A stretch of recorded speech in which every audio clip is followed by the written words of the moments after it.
Dua orang sejoli baru saja kembali dari sebuah klub malam. Saat sampai di apartemen, secara tidak diduga, beberapa orang pria langsung menangkap mereka.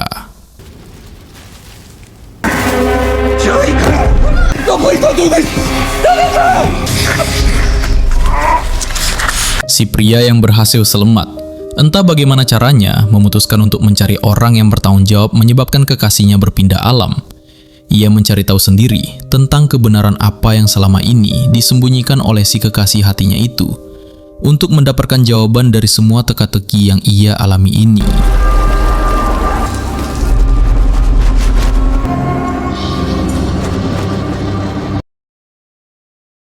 Hey gengs, kembali lagi di Kato Muji Review Film. Bagaimana kabarnya kalian semua?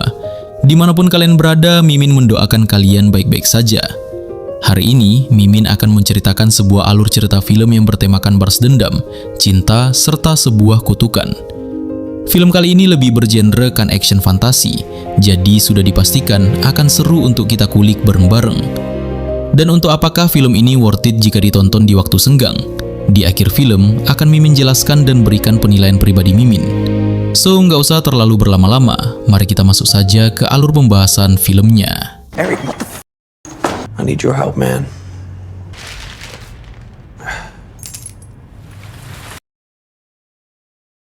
Film diawali dengan seorang bocah yang membawa tas kresek Balenciaga berwarna kuning, berisikan beberapa makanan. Lalu si bocah ini berlarian karena mendapati kuda putih kesayangannya sedang terlilit oleh sebuah pagar kawat. Si bocah yang belum diketahui namanya ini segera mencoba untuk menyelamatkan kudanya itu, meskipun pada akhirnya itu semua sia-sia.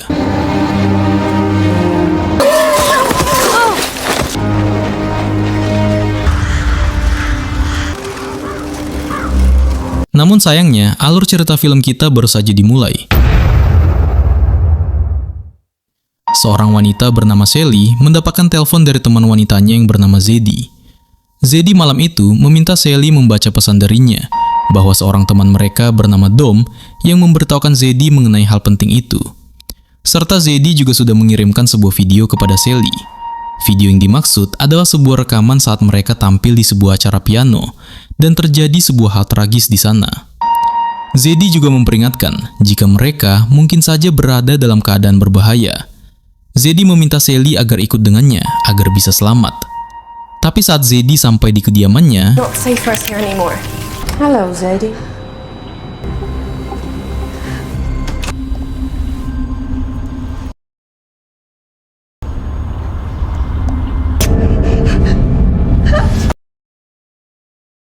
Sally yang paham jika kondisi semakin memburuk, memutuskan untuk menyimpan video yang dikirim Zedi itu. Kemudian, ia menyembunyikan handphone miliknya di sebuah tempat tersembunyi di rumah Sally itu. Lalu Sally memutuskan untuk segera meninggalkan kediamannya dan bergegas pergi ke tempat yang lebih aman. Tapi aksi kabur Sally itu diketahui oleh seorang pria misterius yang dari tadi telah mengikuti Sally. Sally memutuskan untuk menabrakkan dirinya kepada dua orang polisi yang sedang patroli malam itu. Di saat itulah, kedua polisi ini menyadari jika di dalam tas Sally terdapat barang mencurigakan. Alhasil, Sally ditangkap lalu dimasukkan ke dalam sebuah tempat rehabilitasi. Di dalam tempat rehabilitasi itu, Sally melihat seorang pria bernama Eric. Eric juga ditahan di pusat rehabilitasi yang sama dengan Sally. Eric ini adalah si bocah yang kita lihat di awal film tadi, dan sekarang sudah dewasa. Mungkin karena sesuatu hal membuat Eric juga masuk ke dalam lembaga rehabilitasi. Namun di lembaga ini, Eric tidak memiliki teman, dan cenderung mendapatkan perlakuan yang tidak menyenangkan dari penghuni lainnya. Di saat waktu makan siang, Eric didatangi oleh Sally. Pada awalnya, Eric memperingati Sally jika di dalam lembaga rehabilitasi ini dilarang pria dan wanita untuk berdekatan. Men and women not sitting together. I know. It's like Shelley. I'm Eric. Kita beralih sebentar melihat kondisi Zedi. Ternyata Zedi masih selamat dan dibawa oleh seorang pria tua bernama Vincent. Malam itu Vincent bersama seorang wanita kepercayaannya yang bernama Marion. Vincent memberitahu kepada Zedi jika ia telah hidup berabad-abad lamanya. Hari itu, Vincent harus mengorbankan Zedi sebagai bentuk ritual yang harus dilakukan agar Vincent bisa mendapatkan kehidupan yang kekal. Vincent membisikkan sesuatu ke telinga Zedi yang membuat mata Zedi berubah menjadi putih. Please. Please let me go. You go to hell.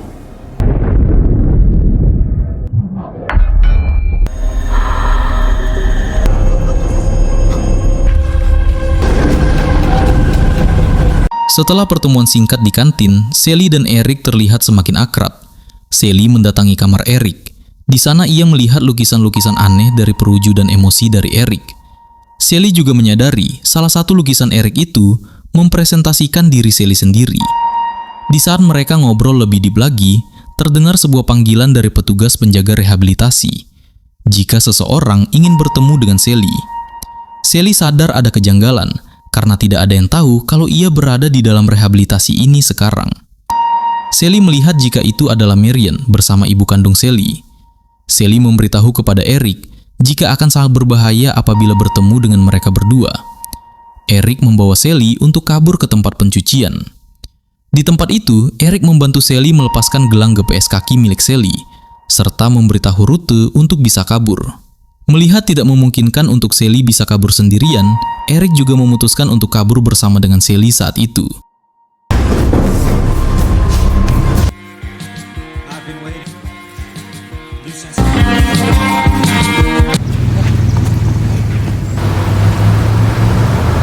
Setelah berhasil kabur dari tempat rehabilitasi, Sally mengajak Eric ke sebuah apartemen mewah. Menurut Sally, ini milik temannya. Pada awalnya, Sally tidak ingin Eric terlibat dengan kondisi yang menimpanya saat ini. Tapi Eric meyakinkan Sally jika ia akan selalu menemani Sally dalam kondisi apapun. Mendengarkan hal romantis itu dari Eric, Sally mengajaknya icikadul. Selagi icikadul ini juga, Sally membuka kotak penyimpanan rahasia di mana ia menyembunyikan handphone miliknya. Setelah itu, mereka berdua kembali icikadul sampai menghabiskan durasi sekitar 10 menitan. Ya ini lebih ke momen doang kali ya, kayak memberikan momen aja gitu kepada kedua karakter ini. Di lain sisi, pihak kepolisian berhasil menemukan jasad dari Zedi. Salah seorang anggota kepolisian yang bekerja sama dengan Marion memberitahukan hal itu kepada Marion. Marion segera memberitahukan hal itu kepada Vincent. Vincent meminta Marion untuk membereskan semua kekacauan itu, agar jejak mereka tidak diketahui pihak lain. Saat itu juga, Vincent sedang menargetkan seorang wanita yang akan dijadikannya tumbal kembali. Suatu malam, di apartemen Eric, ia dan Sally sedang berkaraoke ria. Eric meminta Sally untuk memainkan piano, sebab diketahui ternyata Sally ini merupakan seorang pemain piano yang lumayan berbakat. Tapi saat memainkan beberapa nada, Sally menghentikan permainan pianonya. Sally sepertinya mengalami trauma dengan kejadian yang menimpa ia. Zedi berserta Dom saat dulu di sebuah pertunjukan piano. Eric membawa Sally berjalan mencari angin agar Sally bisa sedikit rileks dan mau bercerita perihal masa lalunya kepada Eric. Di dalam perbincangan itu, Sally memberitahukan Eric jika ia memang suka bermain piano dari kecil. Tapi ibunya Sally malah menjadikan hobi Sally itu sebagai ladang cuan untuk diri si ibu sendiri. Bahkan sampai memaksa Sally untuk tampil di tempat-tempat yang tidak Sally inginkan. Di saat itu juga, Sally mengatakan kepada Eric, jika hanya Eric sekarang orang yang ia punya. Kalau Eric meninggalkannya, mungkin saja Sally akan nekat untuk pindah paspor ke alam lain. Serta juga Sally berandai-andai, kalau ia melompat ke bawah sana, apa yang akan dilakukan oleh Eric? Dengan mantap dan percaya diri, Eric menjawab akan ikut bersama Sally. Sally juga mulai berhayal jika hal itu terjadi, apakah para remaja galau akan mengenang mereka dengan memberikan banyak bunga lili nanti sebagai bentuk penghormatan. Sebab ingin menenangkan Sally, Eric menjawab tentu saja hal itu akan terjadi. Anywhere. You jump with me. Of course I would. Do you think angsty teens would build little shrines for... Alright. Dilanjutkan Eric berserta Sally memasuki sebuah klub malam. Tampak seorang pria menggunakan hoodie hitam menyelinap untuk mencari Sally. Diketahui jika itu adalah Dom. Dom memberikan peringatan kepada Sally jika Zedi telah tiada. Sally juga harus berhati-hati, serta kalau bisa ia harus berpindah-pindah tempat. Sally langsung menarik tangan Eric, membawa Eric pergi dari sana menuju ke apartemen Eric.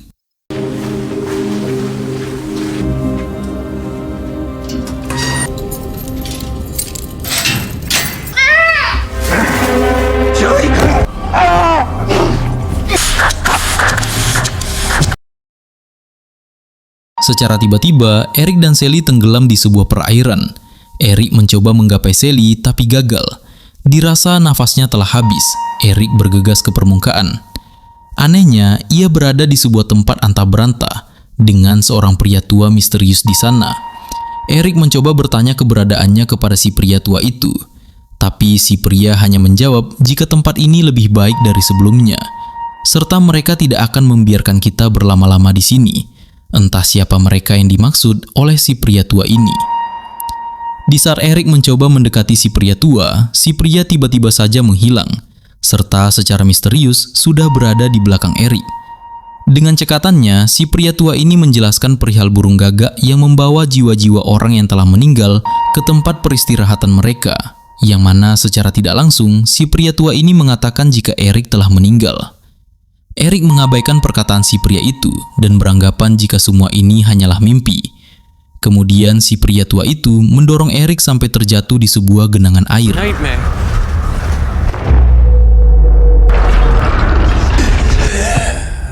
Saat terbangun, Eric masih berada di apartemen miliknya pasca kejadian nahas yang menimpa ia serta Sally. Eric mencoba mencari Sally di sana, namun sepertinya Sally tidak ada. Seseorang masuk ke apartemen milik Eric itu, membuat Eric bersiaga dengan berbekalkan sebuah senjata. Tapi si pria itu sadar akan tindakan Eric, lalu memperkenalkan dirinya bahwa ia seorang polisi. What am I looking for exactly? Herself. You can come out, boy. I'm a cop. Go.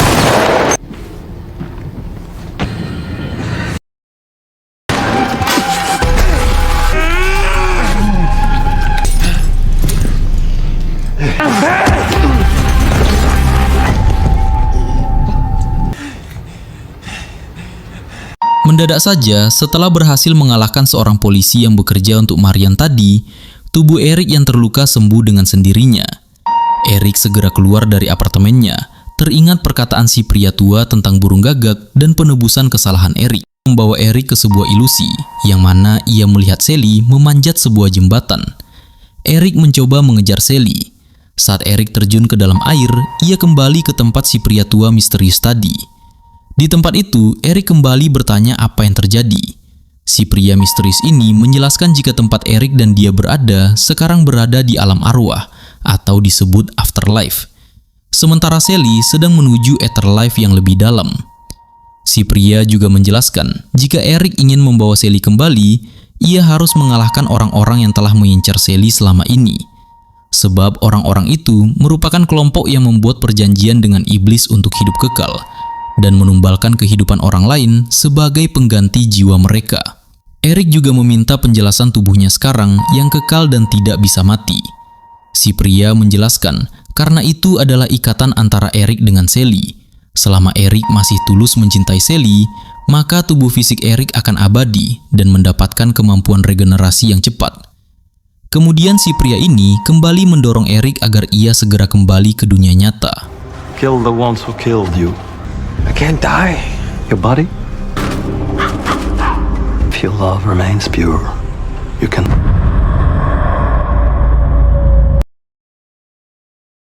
Setelah kembali ke dunia nyata, Eric langsung menuju ke tempat temannya yang bernama Chess. Chess juga kenal dengan Sally, sebab Eric pernah mengajak Sally ke tempat Chess dulu untuk menemaninya membuat tato.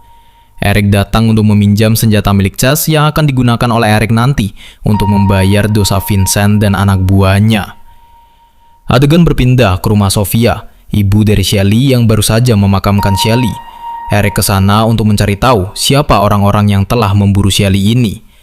Sofia yang memang bekerja sama dengan Marion untuk sebuah keuntungan pribadinya menjelaskan kepada Eric jika mereka adalah orang-orang berbahaya yang tidak akan bisa Eric kalahkan.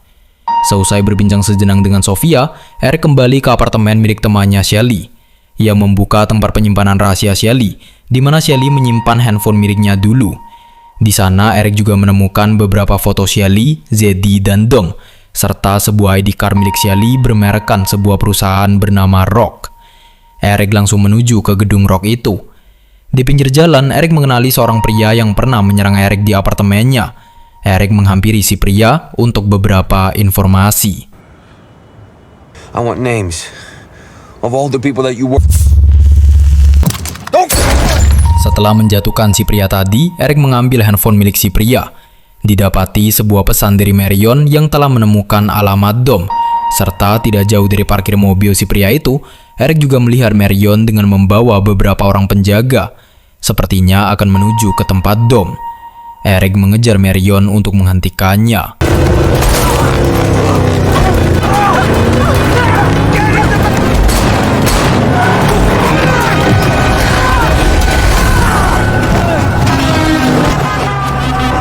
Setelah aksi itu, Vincent mendatangi Sofia, ibunya Shelly. Dari percakapan mereka berdua, kita akan tahu jika kekayaan yang didapati Sofia merupakan pemberian dari Vincent dengan menukarkan Shelly anaknya. Sofia juga memberitahu Vincent, tadi siang Eric mendatanginya. Sofia melanjutkan ceritanya, bahwa Eric akan membawa kembali Shelly dari kematian dengan menghabisi Vincent dan anak buah Vincent.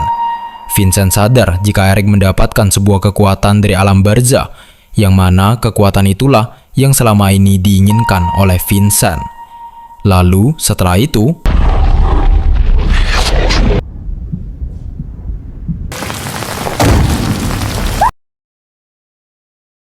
Vincent segera memberitahu Marion jika Eric telah mendapatkan kekuatan lolos dari kematian, meminta Marion segera bergerak untuk menangkap Eric agar nantinya Vincent dapat mengambil kekuatan Eric itu. Adegan film dilanjutkan dengan Eric yang berhasil menemukan keberadaan dari Dom. Berbekalkan alamat yang didapati dari handphone anak buah Marion, Dom memberitahu Eric jika saat itu ia bersama Zeddy dan Shelly ditawarkan banyak pekerjaan oleh seseorang bernama Vincent Rock. Vincent ini memiliki sebuah suara yang dapat membisikkan seseorang sampai mempengaruhi keberadaan dari orang yang dibisikkan oleh Vincent itu. Agar membuat Eric lebih paham, Dom meminta Eric untuk membuka file video yang ada di ponsel milik Shelly. Eric menuju ke tempat Shelly menyimpan handphone miliknya. Di sana, ia langsung membuka video yang dimaksud, yang mana suatu malam, Shelly sedang memainkan piano untuk acara Vincent. Kemudian, Vincent membisikkan sesuatu kepada Shelly. Perlahan, Shelly berubah. Dilanjutkan, Shelly langsung berbuat tragis kepada seorang wanita lain yang duduk mendengarkan acara piano itu. Setelah melihat hal yang tidak masuk akal itu, Eric langsung menuju kediaman Chess untuk menjelaskan hal yang sedang terjadi dan rahasia gelap dari Shelly yang selama ini belum ia ketahui. Saat itulah keraguan mulai muncul dalam pikiran Eric, dan tiba-tiba saja datang anak buah Vincent di sana untuk menangkap Eric.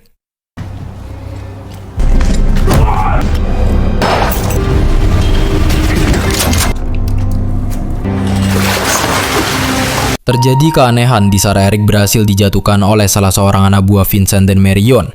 Biasanya luka Eric akan langsung sembuh, tapi kali ini lukanya tidak bisa tertutup dengan sendirinya, membuat Eric kehilangan kesadarannya dan kembali terbangun di tempat si pria tua misterius kembali. Di saat itu, Eric mulai bertanya, kenapa kekuatan keabadiannya hilang? Si pria menjelaskan bahwa Eric telah mempunyai keraguan kepada Shelly, yang membuat kekuatan itu menghilang. Eric mencoba meyakinkan si pria tua itu bahwa ia masih yakin dengan Shelly. Tapi pria itu menjelaskan semuanya sudah jelas.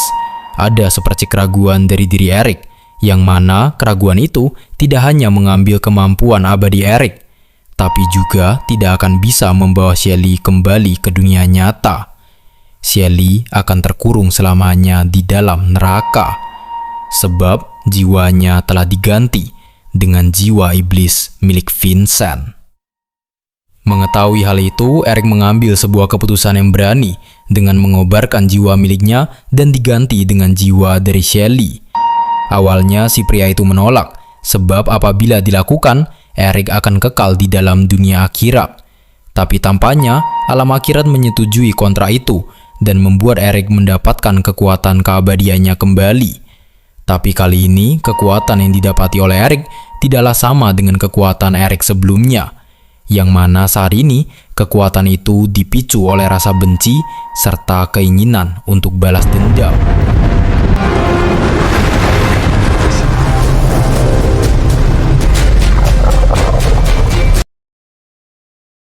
Eric telah kembali ke dunia nyata, kemudian membalaskan semua perbuatan dari anak buah Marion itu.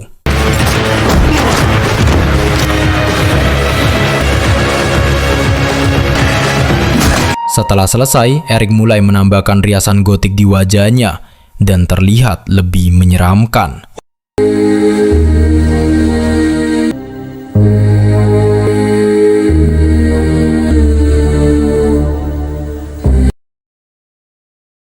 Dengan mengetahui lokasi dari Vincent dan Marion melalui handphone milik anak buah Marion yang telah melaporkan kalau Eric tidak selamat, Eric langsung menuju ke lokasi opera yang sedang diadakan oleh Vincent itu.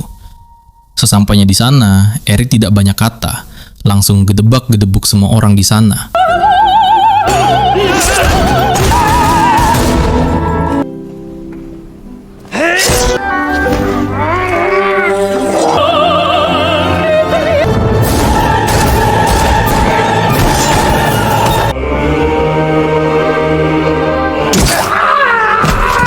Marion yang sadar jika Eric masih hidup, langsung melaporkan hal itu kepada Vincent.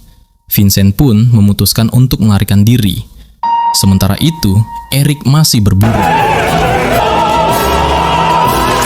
Di akhir hayatnya, Marion memberitahukan keberadaan Vincent kepada Eric. Eric keluar dari ruangan itu, menuju ke pentas opera dengan membawa Marion serta bodyguard kepercayaan Marion. Saat itu juga, Eric berhalusinasi melihat Sally duduk di bangku penonton. Singkat cerita, sampailah Eric di kediaman Vincent yang sudah diberitahukan oleh Marion tadi. Vincent melakukan negosiasi dengan penuh manipulatif, membuat Eric lengah dan akhirnya Vincent.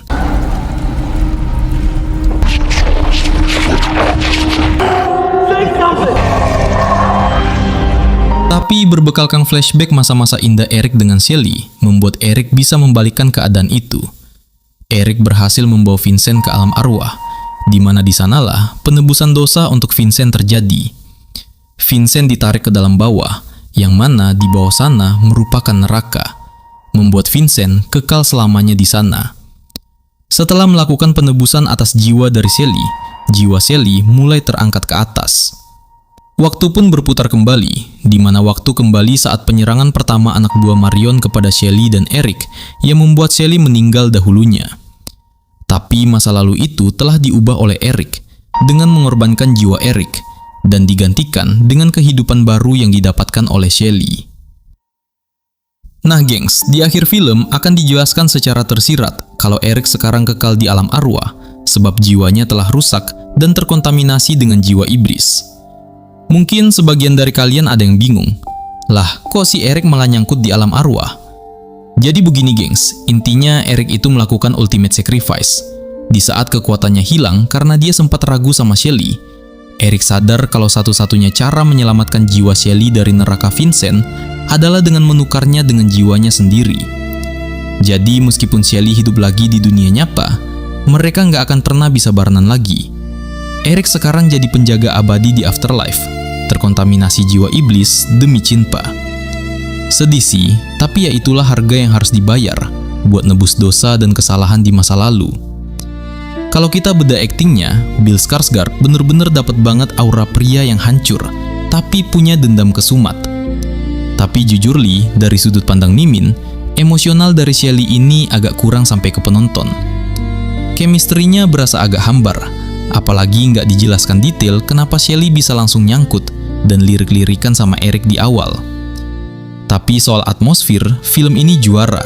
Suasana gotik modernnya dapet banget. Kelam, suram, dan sinematik.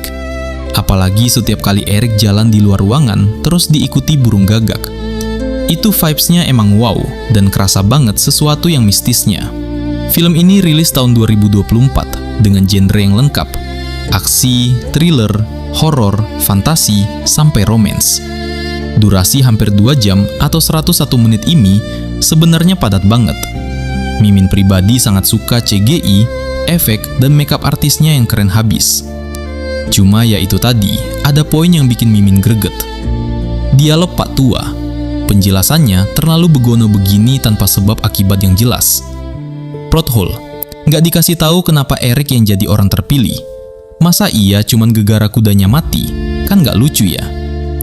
Saran Mimin, daripada kasih adegan romansa Ichikadul yang hampir 8-10 menit itu, mending durasinya dipakai buat jelasin lore si bapak tua dan motivasi karakternya biar nggak nambang.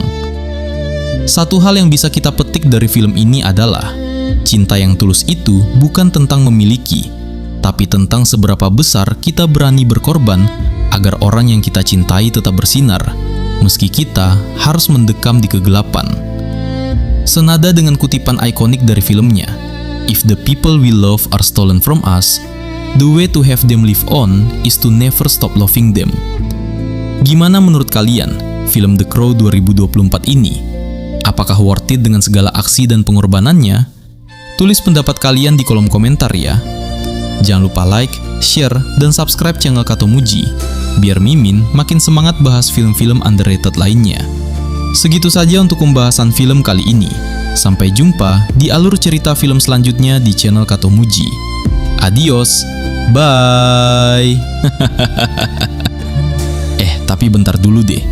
BTW, kalian lebih suka versi Bill Skarsgård ini atau versi legendaris Brandon Lee tahun 1994? Komen di bawah. Kalau rame, kita buatin video perbandingannya.